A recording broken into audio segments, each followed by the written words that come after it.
అందరికీ నమస్కారం. ముఖ్యంగా ఈరోజు పులివెందుల మండలం గురించి, ఆ పులివెందుల మండలంలో ఉండే అనేకమైనటువంటి రెవెన్యూ సమస్యల గురించి మీరు కడపకు రావాల్సిన అవసరం లేదు.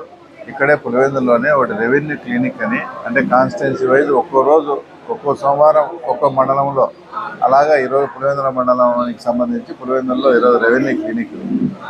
అంటే ముఖ్యమంత్రి గారు పదే పదే మేము కానీ అందరూ ఎమ్మెల్యేలు కానీ ముఖ్యమంత్రి గారికి మొత్తం ఉండే ప్రాబ్లమ్స్లో 50% అన్ని రెవెన్యూ ప్రాబ్లమ్స్ ఉన్నాయి సార్. వాటిని క్లారిఫై చేసి మన వాళ్ళకు సార్ట్అవుట్ చేసి సొల్యూషన్ చేయకుంటే చాలా సమస్యలు వస్తాయని చెప్పడంతో ఆయన ఇటీవల కూడా 2-3 అదే పనిగా రెవెన్యూ వచ్చేసి రివ్యూస్ పెట్టుకొని, ఆ తర్వాత ఇక్కడే ఫస్ట్ మీరు అప్లై చేయాలి. అప్లై చేస్తేనే ఆన్లైన్లో ఎక్కించుకుంటారు. ఆన్లైన్లో ఎక్కించుకున్న తర్వాత మళ్ళీ సపరేట్గా రిజిస్టర్ మెయింటైన్ చేసి ఆ రిజిస్టర్లో కూడా ఎక్కించుకుంటారు.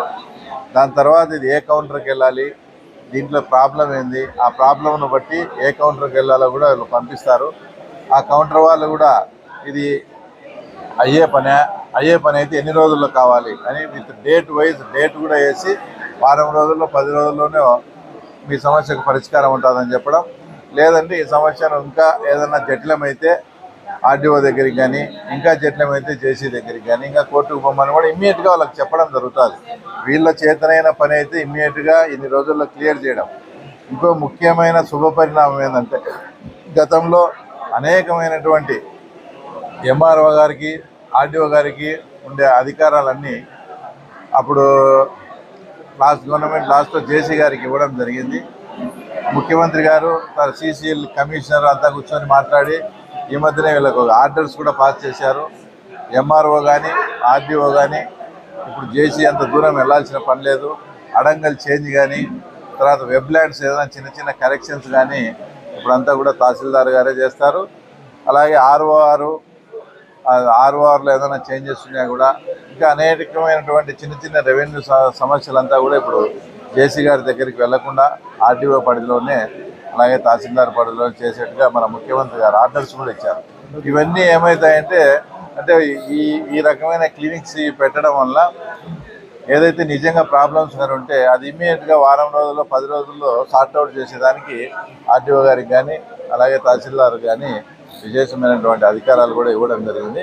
కానీ వీళ్ళు కూడా దాన్ని మిస్యూజ్ చేయకుండా ప్రజలకు న్యాయం చేస్తారని కూడా మేము ఆశిస్తూ ఉన్నాం.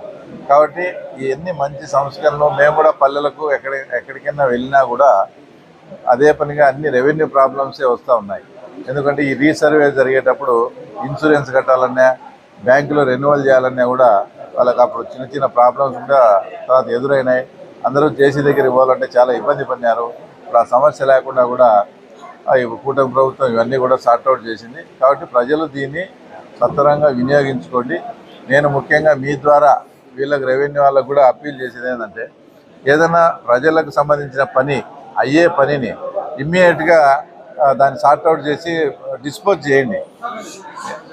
అదే పనిగా తిప్పుకోవడము వాళ్ళను చేసినందువల్ల మీరు ఒక వారంలో అయ్యే పనిని ఒక 2 నెలలు తిప్పుకొని చేసినందువల్ల మనకు రావాల్సిన మంచి పేరు కూడా రావడం లేదు. దయచేసి మీ దగ్గరికి వచ్చిన అర్జీదారులను కానీ, మీ దగ్గరికి వచ్చిన రైతులను కానీ వాళ్ళని గౌరవంగా చూసుకొని వాళ్ళకి చేయాల్సిన మినిమం, వాళ్ళకి ఏదైతే రెస్పెక్ట్ ఇవ్వాలనో ఆ రకమైన రెస్పెక్ట్ ఇచ్చి వాళ్ళకి పని చేసి ఒక ఫ్రెండ్లీ ప్రభుత్వం మాదిరి చేస్తే ప్రజలు సాటిస్ఫై అవుతారు. అలాగే ముఖ్యమంత్రి గారు ఏ ఉద్దేశంతో ఈ సంస్కరణలన్నీ చేసి పెట్టాడో ఆ సంస్కరణల వల్ల కూడా మనకు నిజంగా ప్రజలకు మేలు చేసే దాంట్లో ప్రభుత్వానికి, రైతులకు, ప్రజలకు మీరు మధ్య ఒక వారధిలా ఉండి పనిచేస్తే అద్భుతమైన ఫలితాలు వస్తాయని కూడా మీ ద్వారా మీకు తెలియజేస్తా ఉన్నాను.